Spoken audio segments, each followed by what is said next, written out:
Yebo ingane zakwethu impela sibona lapha ke uThibela umfowabo Mpongose njengoba ke esegadle kabuhlungu kulona ke igcwama elisha ke eveza ke nalo ke igama lempongolo. Bafowethu impela phama seligibele loludaba esicale sinibingelele kuyona ke imbuso sithi MTV sithi njengoba saqala ngalo yona ichannel akwenze kulungile uciphize usubscribe nayo notification bell khona uzithola zonke izindaba ke eshisayo nazo izitrendayo.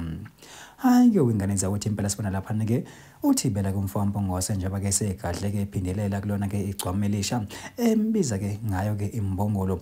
Bafowethu impela kuThibela uthi ke buka ke manje naka usexawa ngisho ke nawo ubhala ke zona ke izingoma usephinda phela ke ama instrument babese ke bancome bathi hey uyiqhawe kanti ke wengane zakwethu impela uphinde waveza ukuthi ke lona ke igcokama ke elisha ke selifisana ke lifixturishe phela ke banye ke abaculi bakwamanye ke amagender ukuze phela ke ingoma zakhe ke zizonaka ngoba phela ke yena ke uyincokuthi edla igazi elabanye.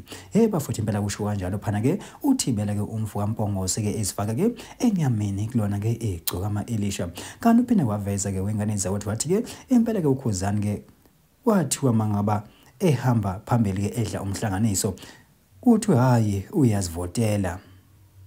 Kodwa ke mangaba ke kuyigcwama elisha hawu kuyanconywa akusho ukuthi lona liyazivotela. Ayike wengane zethu impela ke zinjalo ke indaba bese niphathele zona kuyona ke imbuso sithi MTV sithi nje impela ke ake sehle ngobonda idibane yona ivideo elandelayo.